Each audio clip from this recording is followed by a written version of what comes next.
Assalamualaikum warahmatullahi wabarakatuh. Perkenalkan, nama saya Desi Restani Devianita, kelas 12 TKJ 2 absen 14. Hak asasi manusia atau HAM merupakan seperangkat hak dasar yang dimiliki manusia untuk hidup sejahtera. Hak ini meliputi hak untuk hidup, hak untuk tidak disiksa, hak mengemukakan pendapat, hak memperoleh pendidikan yang layak, hak atas kesehatan, hak berpolitik, hingga hak untuk memeluk agama sesuai keyakinan. Indonesia menjadi salah satu dari sebagian besar negara di dunia yang telah mengakui keberadaan HAM. Indonesia memasukkan HAM dalam Konstitusi UUD 1945 pasal 28A sampai J. Di sini saya akan memberikan salah satu contoh kasus HAM di Indonesia, yaitu kasus pembunuhan Munir. Munir Said Tholib adalah seorang aktivis hukum dan HAM asal Indonesia. Ia giat mengkritik kekerasan yang dilakukan pemerintahan Orde Baru.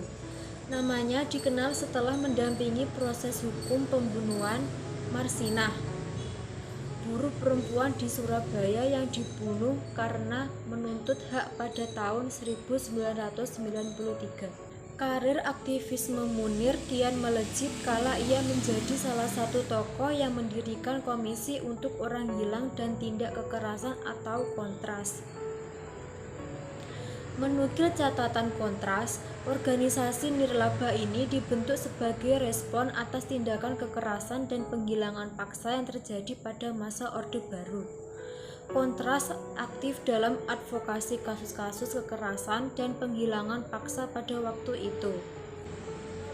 Ironisnya, pada 7 September 2004, Munir mengembuskan nafas terakhirnya setelah diracun ketika ia naik pesawat menuju Amsterdam, Belanda, untuk melakukan studi lanjutannya di sana.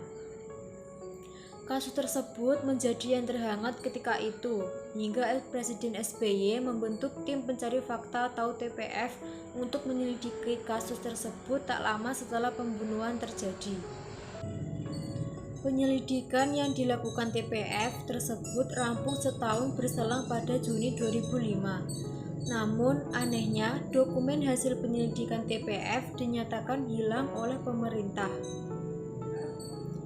Persidangan kasus pembunuhan Munir yang digelar pada akhirnya menjatuhkan putusan bersalah pada Polikarpus Budihari Priyanto.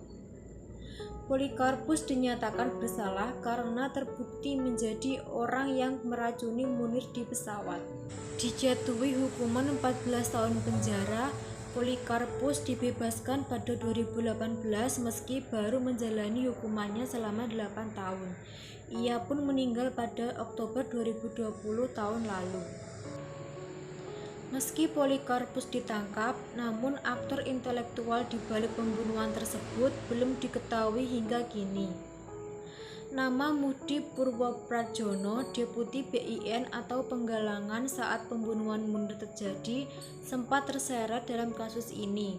Namun pengadilan memutuskan ia bebas dari segala dakwaan pada 2008 silam. Menurut Undang-Undang KUHP, kasus Munir akan kadaluarsa pada tahun 2022. Upaya penyelesaian kasus pembunuhan Munir terus dilakukan. Komite Aksi Solidaritas untuk Munir atau KASUM pada 2020 lalu menyerahkan legal opinion untuk membuat kasus pembunuhan Munir dijadikan kasus pelanggaran HAM berat supaya dapat diselesaikan tanpa tenggat. Sekian video dari saya. Wassalamualaikum warahmatullahi wabarakatuh.